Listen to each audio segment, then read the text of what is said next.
The role of women in the politics of modern Nigeria cannot be viewed or understood in isolation to the history of women and power in Africa. From the Amazon female warriors of the Dahomey Kingdom, Queen Yenaga of Mali, Queen Amina of Hausa land, to the powerful Queen Idia of ancient Benin, Africa had always held a place of reverence and importance to her women when it concerns leadership and power.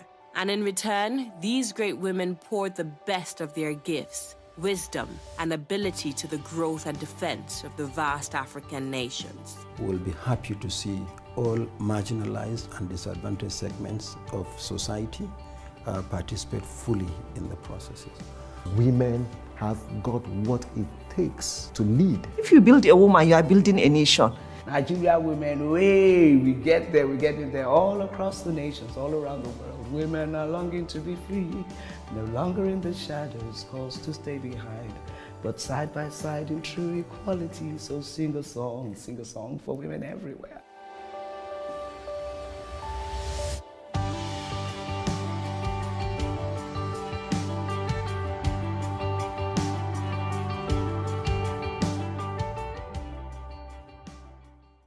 Since those historic times, however, much of the world today has democratized this process of governance and power, along with most parts of Africa. But has this new dispensation of political practice in Africa allowed women the same unfettered access to positions of authority and influence, enabling them to make the same dynamic impact they did during our early years as a nation? Over the last 4 years, I've had the opportunity to talk with dozens of decision makers and ask the tough questions about the choices these leaders have to make. As we approach the 2019 general elections, the public needs to have more clarity in the electoral process and the importance of equal participation of both sexes in all aspects of life as a key principle of democracy. Empirical evidence have shown that women in position of responsibility exhibit passion and hard work in executing those duties.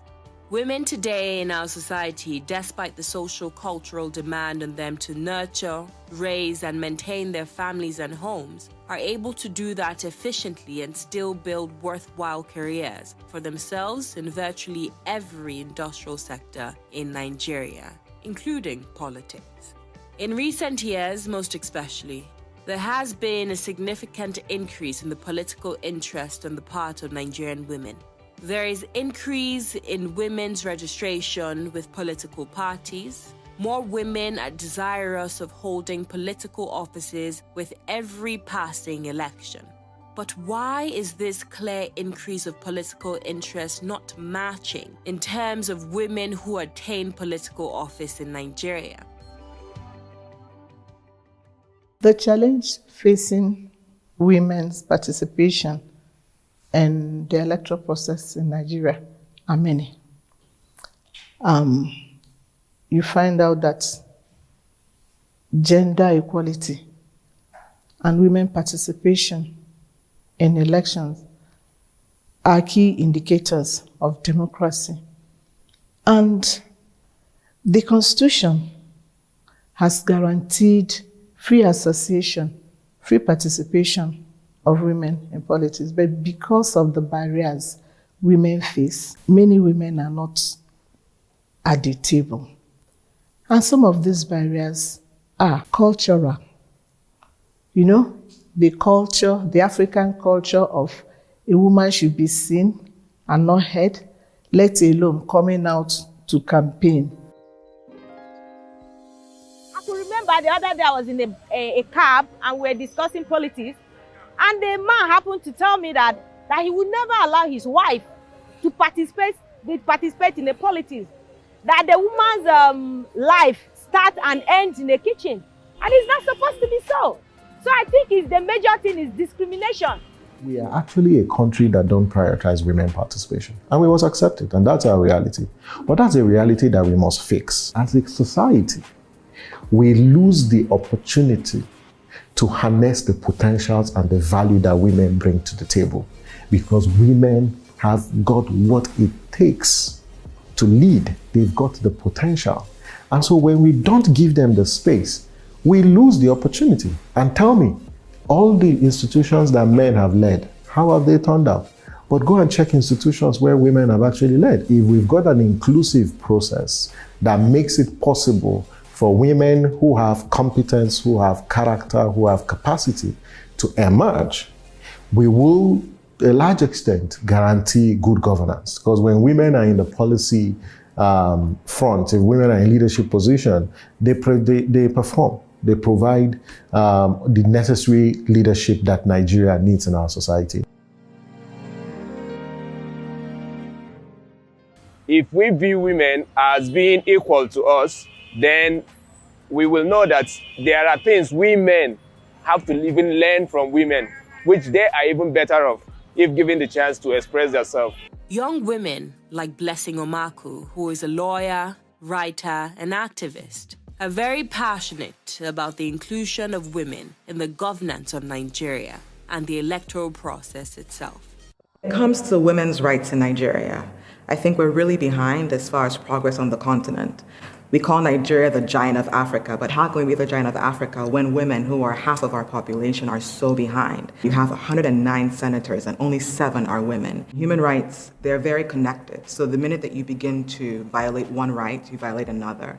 When you violate someone's right, for example, to education, you violate their right to employment. You violate their rights to alleviating poverty. So there's so many different rights that are interconnected.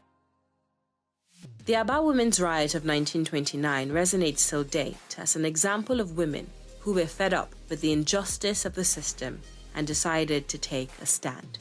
But how is it that we have fallen so far from our place of great influence, from our days of leading armies and establishing kingdoms, to a time where we now have to fight to be granted a seat at the table, to partake in decisions that affect our lives? The present National Assembly in Nigeria has an appalling low average in terms of women who are both in the Senate and in the House of Representatives. In Nigeria, you cannot contest election as an independent candidate, and it means you have to, run an election using a platform. The political parties are a huge barrier, considering that in almost all the political parties in Nigeria, I'm picking my words, and that's why I'm saying almost. But if you leave me, I'll tell you there's no political party in Nigeria that has a good internal party democracy, and that affects women. So most times the men choose, the women leaders, and at the same time, they don't, look at capacity, they don't look at, other things. And I see it as just picking women who will not be able to excel, so that they won't feel challenged. The lack of strong internal democracy within the parties is not the only obstacle to women's participation and inclusion in governance. In the course of our journeys, we went to Zamfara State, where we met with Dr. Asmau Maikudi, the INEC resident electoral commissioner, who had more to say on some of these other challenges facing women. The other challenges are man-made, in the sense that, sometimes the times that the men fix for meetings, political party meetings, are in ungodly, in quotation mark, hours, late into the night, when they know that the women will not ordinarily be outside. And then they make, and even the volatile nature of politics in Nigeria, sometimes it can get to be a little bit violent. Our dialogue with INEC National Electoral Commissioner Amina Zachary shed more light on the challenges of enabling laws and a lack of economic capacity and funding on the part of women seeking to run for office in Nigeria. Well, the greatest challenge facing women in the electoral process is the lack of enabling laws to ensure women participation. Some countries have laws that ensure women participation, but Nigeria, unfortunately, doesn't have the enabling laws. So that is the beginning of the problem. The other challenge is financial. They are less financially robust than their male counterparts, so they don't have access to the huge amount of funds required for running an election.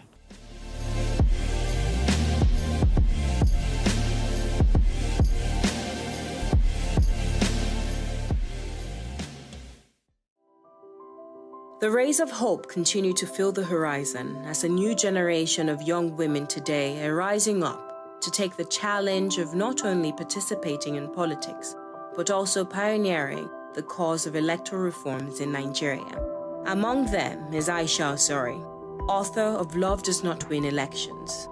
Despite the poor internet connection, she managed to coherently share with us her experience, her hopes, and aspirations for the future of the electoral process in Nigeria. Being at the forefront for electoral reform, there's so much to do in terms of electoral reform. So for me, women who want to be in politics, like Remi Shonaya for the long term, like maybe Obi Ezekwesili, I'm hoping she's going to be in politics for the long term, post-2019, focus on electoral reform, be the loudest voices in the room demanding for electoral reform, being very specific about the changes that we need to see, to just open up that space. The truth is, as long as those who rig elections know that they maintain that power, they're always going to feel dismissive of those of us who are trying to get in to do good. That's one hand. On the other hand, I've seen many people, supposedly good people, decent people, who when they win, they find that their hands are tied. More young women are waking up to this cause and defying the odds to ensure that their voices are heard and their opinions are taken seriously in regards to governance and policy making. If democracy is what we have adopted as our own form of governance, then everybody should get involved in politics, because that's the only platform that we can change whatever we want to change about Nigeria. I decided to go into politics to represent the young women who are in politics, because checking the statistics of women who are in governance, we don't have any young woman that is less under 35 or 38, which is a major challenge for us, especially for young women. So I want to bridge the gap in bringing about more other young women into politics so that we can grow and sustain whatever development we want to achieve. The women are not there. So getting more young women in it, we'll have a longer time to get, to close the gender gap in decision-making platform. So we need more young women to get into politics so that we can close the gender gap.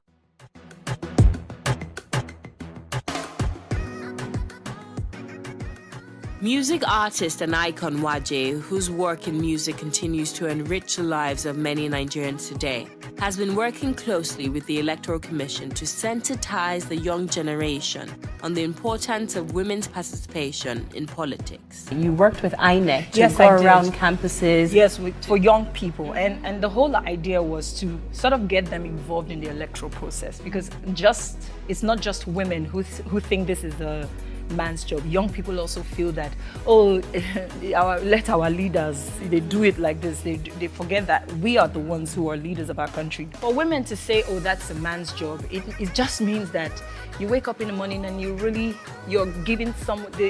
letting someone decide for you how you're going to live.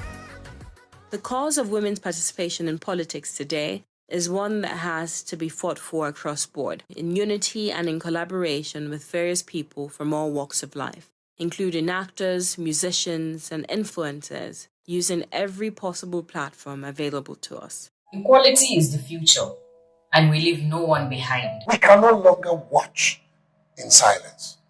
The time to take action is now.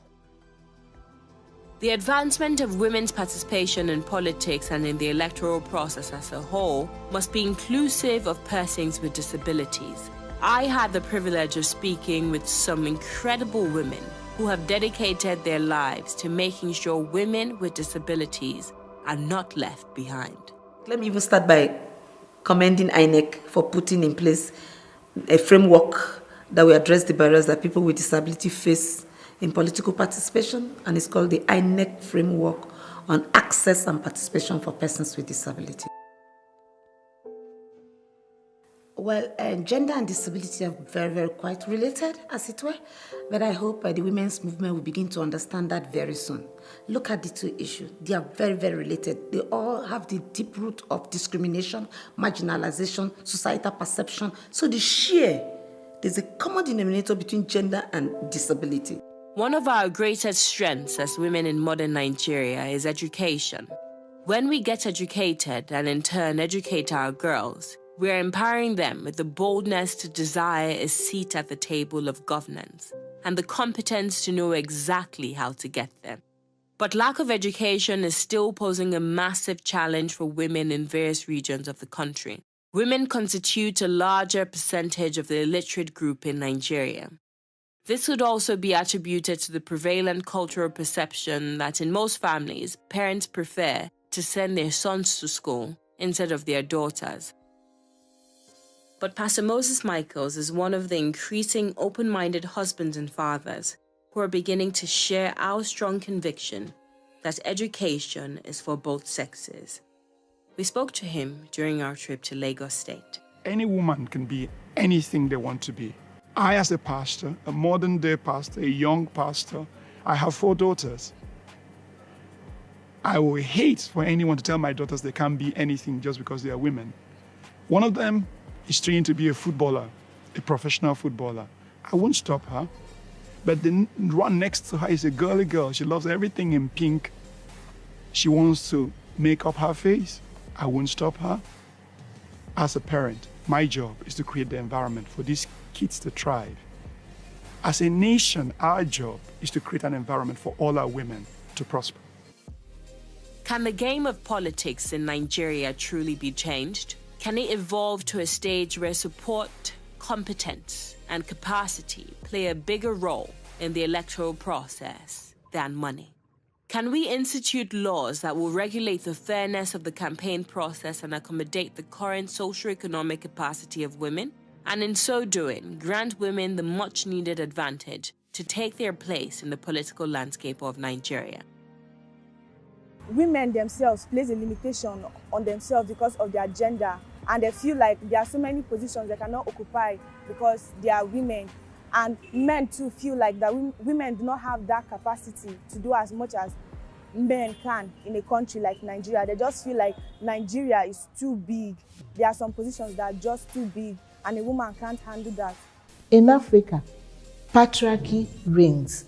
But the good news is that some countries are moving beyond this now. In the last 20 years, there's been this trend where women have increased in the parliaments. And out of the top 10 countries, it's good to hear that we have 4 sub-Saharan African countries. In them, Seychelles, South Africa, Senegal, and of course, Rwanda. And we've had female presidents in Africa. We have Ellen Sirleaf Johnson. We have Joyce Banda of Malawi. And we should look at what did they do? What are we not doing right? Interrogate that question. We need to re-strategize. How can women stay inspired in the face of these challenges? How do we keep faith until we reclaim our place of influence in our society? It will certainly demand more will, more courage from us to keep pushing for our rights to be heard. But that is not our only option. It will take a unified and defiant conviction from all of us to actually see it through. It is only by taking leadership positions that can institute reforms in favor of women before we begin to make our voices heard and make a way for the voices of the coming generation. Nigerian women must also strive to assert themselves from home by fighting discriminatory and sexist practice. We have a lot of, like my staff, my PA, and all the women that I meet here in INEC. I'm an advocate of encouraging women, especially the younger women. And I tell them that it all starts by how you look, how you present yourself every day, but also you must believe in yourself. Because we live in a society where the world that we live in, it's so easy to lose confidence in yourself. But when you believe in yourself and you're happy with who you are, there's nothing you can't achieve. Most important benefit of women participation in politics is that she finds her voice. Her voice is not just for her. Her voice is for her community. I work with youth, I work with children, I work with moms. I work with the elite, I work with the grassroots, any woman, whether at local or global reference, whether Nigerian, however spaced you are internationally, corporately, entrepreneurially, grassroots, you are born politician when you are born woman. Nigeria women, we get there all across the nations, all around the world. Women are longing to be free, no longer in the shadows, caused to stay behind, but side by side in true equality. So sing a song for women everywhere. Let it ring around the world and never, never cease. Sing a song for women everywhere. Equality, development, and peace. And that is a power of the political woman in any time, history, contemporary, or the future. There's, however, a growing coalition of individuals, women from the civil society organizations, international NGOs coming together to change things for women in Nigeria. There are continuous workshops and awareness schemes being conducted to sensitize both men and women on this issue, on the potential inherent in the Nigerian women and the value of their contribution to politics and governance. Most importantly, to the fact that our democracy will continue to be incomplete until the voice of everyone, especially that of women, is made to matter in our politics and electoral process. It is in your interest to have more women on board, because at the end of the day, the generality of the people will benefit, your sons will benefit, your children will benefit, the nation will benefit. If you build a woman, you are building a nation. Democracy has come to stay. Globally, the only way you can aspire to a political position is through democratic process. And women are a sizable number of every population of a country in the world. It cannot be denied that women are a great asset to any nation, and there is much to be gained from our participation in governance. The likes of women like Amina J. Mohammed, Ngozi Okonjo-Iweala, the late Professor Dora Akunyili, and many more who have proven themselves beyond doubt that Nigerian women have the capacity not only to lead in today's contemporary Nigeria, just as we did in the years past, but to understand the challenges facing us as a nation and prefer intelligent solutions to them. Nigeria boasts of over 94 million women. We are more than enough to change the course of our own history. When we decide to exercise our rights to vote and to participate in politics regardless of the odds, we begin to change Nigeria. On the resilience of womanhood, the great poet Lucia Perillo once said, "Women who sleep on stones but do not sleep. They see the moving stars, the dark of night which passes by, the sun that rises at break of dawn. When morning comes, they are scared and sore in every place, yet they are glad for the pain and ready to begin it all over again." Such is the strength of our resolve, to stand against all odds until we are heard, until we become, until we can once again transform our nation, Nigeria.